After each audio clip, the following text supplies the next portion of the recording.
Yes, good morning. Ayan. Good morning po. Okay, Ayan. so Saturday na naman po ulit. So welcome po sa mga viewers natin ngayong umaga sa aming Facebook page, sa mga followers po namin, tsaka syempre dun sa mga Facebook group na nakasubaybay din sa atin at mga subscriber natin sa YouTube. So isa na naman pong makabuluhang Sabado ang aming pag-uusapan ngayong umaga dito sa UAP or sa usapang agrikultura. Pagkakayupan. At panisdaan. So, tamang-tama yung ating mga usapan ngayon dahil sa dami na ngayon talaga nag-aalaga ng isda, tilapia, bangos, hito, kung anumang klaseng isda. Ang isang nagiging talagang problema nila ay yung pagkakasakit ng kanilang mga isda. So, maraming factor po yan kung bakit nagkakasakit ang ating mga isda. Ano ba yung mga common na mga disease o pagkakasakit o sakit ng mga isda na nararanasan natin sa pag-aalaga ng mga iba-ibang klaseng isda? O yung tinatawag nating white spot disease. Gill flukes or yung Yan. sa may hasang nila. Mhm. Yan, fish fungus. Yung tumutubong parang malabulak doon sa kanilang mga Oo. kaliskis. Oo. Ayan. Fin rat. Ayan yung may mapapansin kayo naman Ay. na parang punit-punit yung mga Oo. palikpik nila. Mhm. Ayun. So, para makakagat. Yan. Kagat. Hemorrhagic septicemia. Ito yung, minsan may nakikita kayo na medyo mamula-mula yung katawan ng isda at saka yung medyo parang luwa na yung mata. Oo. So, yun, nakakaranas sila ng hemorrhagic septicemia. Yung mga, kumbaga sa yung mga bruises yan, ano? Mhm. Oo. Oo. Ayan. So, actually, meron pang mga ibang condition, pero yan yung sa mga karaniwan na nakikita natin. Oo. So, yan, napakahalaga natin dapat kahit papaano ay malaman natin at kung saan baan ang gagaling yung mga ganang mga sakit. Siyempre, una muna, kung ang pag-aalaga natin ay sa pan, Mhm. so, factor po dyan kung paano natin i-prepare yung ating pan. Kasi dyan nag-i-start di ba traditional, pag sa pag-prepare ng ating pan, Mhm. ang iba dyan, naglalagay ng lime, ng mga fertilizer para Yes. tumubo yung lablab. At isa pa dyan, ang pinaka-common dyan, yung paglalagay ng dumi ng hayop, yung mga fertilizer. Yes. Alam nyo bang dyan minsan nag-start yung pagkakasakit ng ating mga isda dahil syempre hindi natin alam kung saan natin nakuha yung dumi. Syempre maraming bakterya yan. Ayun. Yes. Opo, yung iba nga din na ginagawa nila para matreat yung pond is naglalagay sila ng iba't ibang klase ng dahon. Yun. O para sabi na nga is gamot para yung mga chemicals is matanggal doon sa pond. Yan. Mhm. So, isa yan. Pag ang ating aalagaan ay isa pan, so, iwasan po natin para maiwasan yung pagkakasakit, yung paglalagay natin ng maraming dumi ng hayop na hindi naman natin alam kung saan natin kinukuha Oo. at hindi natin alam. Baka naman yung dumi ng hayop ay may sakit. So, doon nag-i-start yung bakterya na po sasama doon sa lupa, sa Sa tubig. tubig, yes. And then, syempre, may mga lablab, hindi natin alam na kung natunaw ba yan lahat, kung nagamit lahat ng mga algae na tumutubo doon. Tapos may mga residue Ayun. Yes, doon. oo. Yun ang importante. So, pwede naman natin gawin na paglalablab is walang dumi. Dahil yan na po yung new technology na sinasabi natin na hindi na kailangan ng dumi para tumubo yung mga ibang lablab na yan. Yes, kasi pag may mga dumi, tas kung ano-ano pa natin nilalagay dyan, kasi di ba sa paligid, nag-e-exist yan, may, bukod sa bacteria, may mga Yes, parasite. oo. Kaya yung mga sakit na pinakita natin, actually, yung iba cause ng parasite yun, mga Oo, pumapasok yes, talaga. oo. Parang kinakain yung mga tissues nung katawan ng isda. So, lalo na kung hindi na nalilinisan, Yes, hindi tama. mas lalong prone yung isda sa pagkakasakit. Yun, Yes. isa yan na kailangan natin iwasan. At ang ginagawa natin dyan, at yung iba na gumagamit ng ating technology, ang imbis na naglalagay sila ng mga dumi-dumi, naglalagay lang sila ng technology doon sa pan para mas lalong ma-develop o mag-grow yung mga lablab na yan, yung mga algae. Yung technology kasi, lalo kung bago pa lang yung pond natin, nakakatulong siya para matreat natin yung mga chemicals na ginamit natin dun sa pond natin para matanggal yung mga chemicals na yun. So, kailangan natin, sa umpisa pa lang, yung iba naglalagay na ng technology dun sa kanilang pond. Especially, Yun. Prevent the mga chemicals, mga Oo. toxin, kung ano mang meron pa dun sa mga tubig na mga kailangan nating i-eliminate. Yan. Yun. Especially kung alimbawa pag-aalagaan natin is gumamit lang tayo ng mga trapal pan, Yes. trapal Mm-mm. or mga tarpaulin. Syempre, yung iba mga gamit na nag-recycle lang tayo. Di syempre, mas maganda na masiguro natin na bago tayo magkarga ng isda is malinis din muna, matreat din yung mismong gagamitin nating material. Oo, Yes. yung mga tarpaulin, lalo na kung hindi natin alam kung saan nanggaling. Siyempre, Oo. kung bago pa rin yan, maaamoy mo na medyo may amoy, di ba, ng Yes, chemical. mga So, orange kailangan things. i-treat muna natin yan. And then, bukod po doon sa naglalagay tayo ng dahon, ng saging, o nung dahon ng nyog, pwede po yan. So, bukod po dyan, nalalagyan pa rin natin yan ng technology para mas maganda yung quality ng tubig. Yes. So, speaking of quality ng tubig, isa sa mga factor kung bakit nagkakasakit yung ating mga alagang isda dahil pangit yung quality ng tubig na nakalagay doon sa pan o hindi natin naaalagaan yung kalidad ng tubig na nilalangoy ng ating mga isda. Yes, syempre yung tubig, baga habitat nila yan Yeah. Diyan din sila humihinga.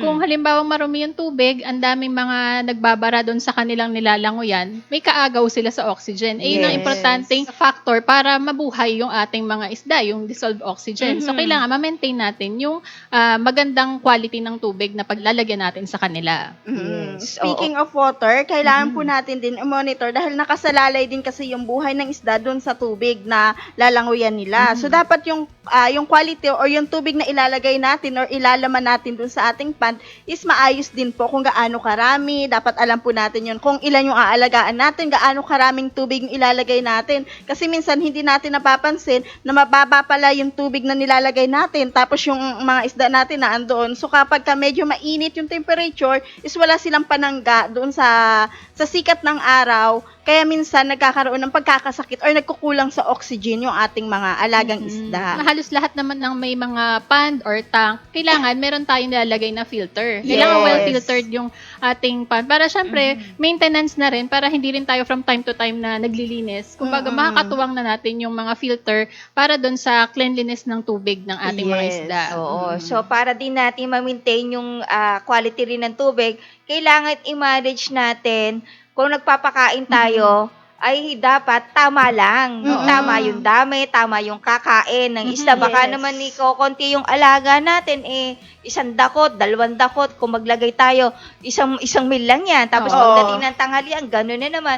So, i-maintain lang po natin, kumbaga, hindi naman po natin kailangan na i-measure natin yung biomass yes. para Oo. kung ilan. So, kumbaga, tatansyahin lang natin kung ilan yung inaalagaan natin, konti-konti lang. Kumbaga, ilang minuto lang naman tayo magpapakain hanggang 15 minutes na Obserbahan. hindi naubos. So, ibig sabihin yung nilagay natin, sobra pa rin. Oo. So, mag-a-adjust pa rin tayo doon. Tapos, saka kayong magdagdag kung, bawa kasi naman 3 times a day o twice a day tayo nagpapakain. So, hatiin po natin yung ipapakain natin. Ayun. Dahil, pag napasobra yung ating paglalagay doon sa ating pan at hindi naubos, pupunta yan sa ilalim. So, mabubulok yan dyan. At tapos, hindi naman kaagad-agad dyan matutunaw. Yes. Na andyan lang yan. Nag-i-emit pati yan ng mabahong amoy.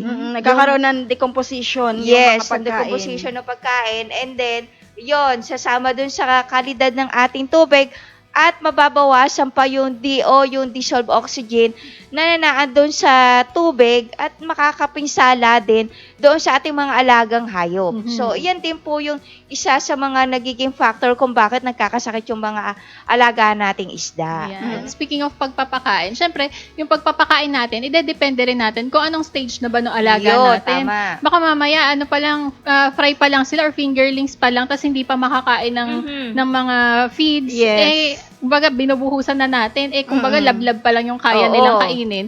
Magkakaproblema talaga. At saka, sa ngayon naman kapag bumili tayo sa market ng feeds para sa isda, may mga guide na yan doon sa pagpapakain. Tsaka kung anong stage or ilang percentage yung pagpapakain. Pero actually, sinasabi nga natin na mga percent biomass or average yes. body weight, applicable yan kapag maramihan talaga yung alaga. Yung, kumbaga, nagra-random sampling na tayo or nagsasampling na tayo para malaman natin yung kung ilan na ba yung timbang ng ating isda. Pero kung sa backyard lang naman at ilang piraso, di syempre, by observation na lang, Yes. tatansyahin na lang natin. So, dapat maganda yung preparation, yung kalidad ng ating tubig. So, factor po dyan, nakasalalay dyan yung sa pagpapakain, yung dami ng pagpapakain natin sa kanila, so i-monitor natin ng ayos. And then, para ma-maintain din yung kalidad ng ating tubig, nagagamit din natin yung technology dyan. Yes. Diba?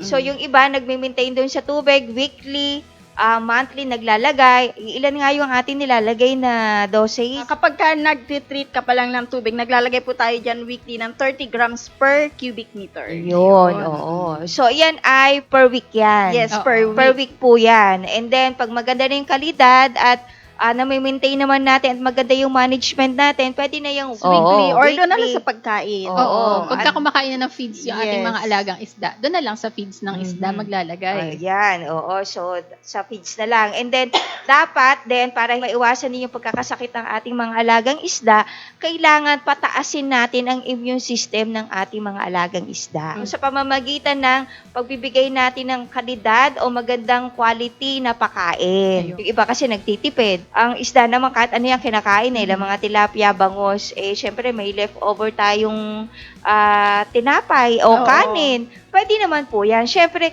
hindi po yan sasapat dahil ang pangangailangan ng isda ay mataas dapat ang protina na ibibigay natin.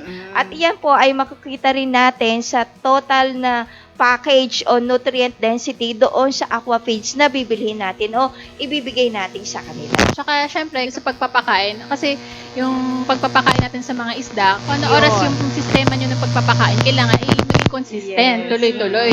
Kung halimbawa sa umaga, 7 a.m., ganun pa rin yung routine nyo every ganong oras. At saka kung saang lugar kayo naguhulog ng pagkain or saan sila nasanay, doon pa rin kayo maglalagay. Kasi yan Oo. sila tinatadaan nila kung saang Ah, area sila Yes. pinapakain Oo, kailangan magkaroon tayo ng sistema sa oras, sa dami, sa kung ano yung lugar na lang na, dito lang.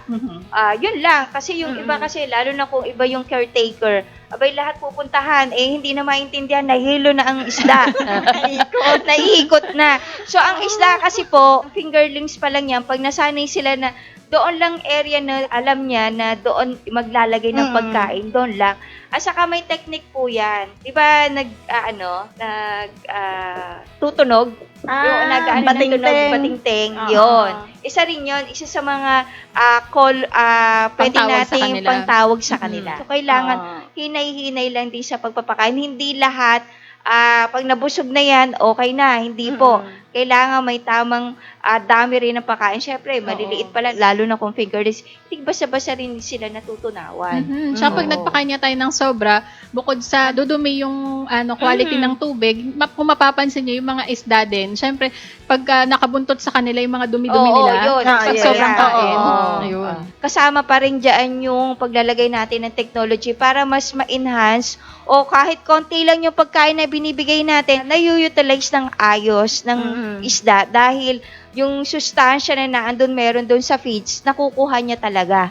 So, nagagamit sa paglaki, sa pagdami, kung breeder ka naman, at yung pagtaas ng immune system para panlaban sa mga infection. Ayun. Tsaka, isa pa, yung tolerance nila sa temperature. Kasi speaking of temperature kanina, may factor din yan dun sa behavior nila sa pagkain. Kapag ka medyo mainit, minsan may tendency na hindi sila kumain. Yes, So, kasi may mga klase ng isda na merong, kumbaga, required na temperature. Merong mga isda na hindi pwedeng sa sobrang malamig na tubig. Merong Yun. isda na pang mainit lang sila. So, kumbaga, nakaka-apekto yung kanilang pagkain din. Kahit sabihin mong tama naman yung dami ng inilalagay natin. Pero bakit kaya hindi sila kumakain? Baka doon naman nagkakaproblema sa temperature ng tubig. At saka isa pa na nagiging cause din ay yung overstocking. Kasi kapag ka-overstocking yung ating isda, lalo na sa pond or tarpaulin tayo nag-aalaga, syempre may stress yun sa ating mga alaga, Oo. di ba? Yun, maapektuhan yung kanilang pagkain, maapektuhan yung kanilang paglaki dahil nagkukulang sila sa oxygen. Doon sa pagkain naman na kinakain nila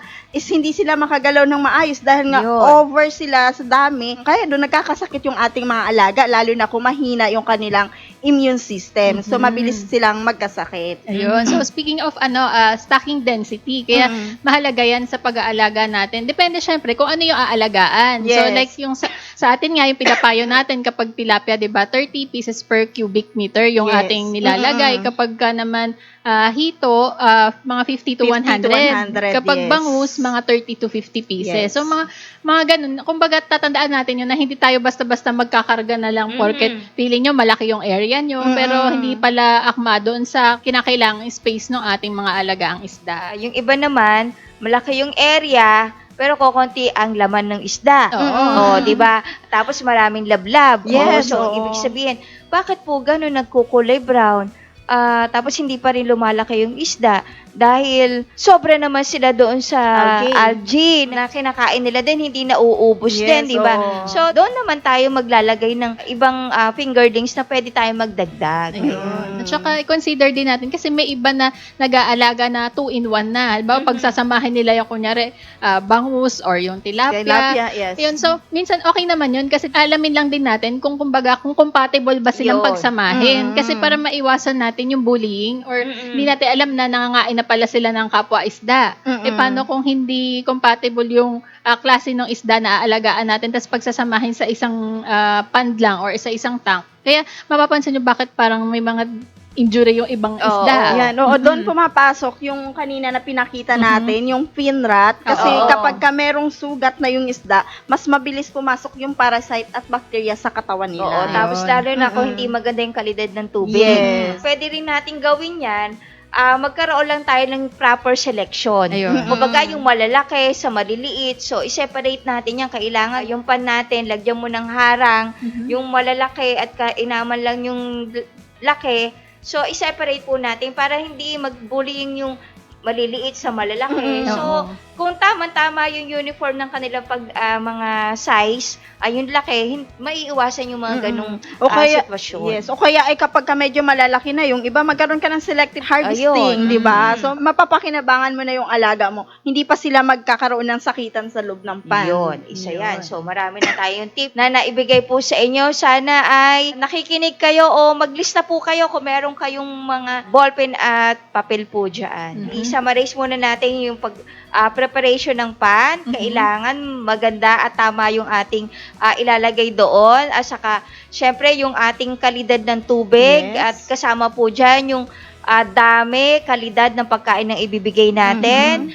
Stocking density, dapat tama yung ilalagay natin doon sa laki ng ating pan na aalagaan. Pagbibigay natin ng magandang kalidad ng pagkain para tumaas yung resistensya ng isda para maiwasan yung mga ganitong sakit at makalaban sila sa mga infection kung meron man challenges doon sa ating pan. Ayan. At syempre, of course, katuwang yung ating technology para mas tumibay yung resistensya nila at mas masisiguro na nakukuha nila yung nutrients doon sa mga pakaing binibigay natin. Yes. So, kung titingnan natin, yan lang naman dan talaga yung common na nagiging problema kung ba't nagkakaroon ng sakit. At syempre, kung hindi naman tayo hands-on doon sa ating pag-aalaga at inaasa lang natin sa mga caretaker, kailangan po tayo mismong owner na kailangan natin ano yung pangangailangan ng ating mga isda.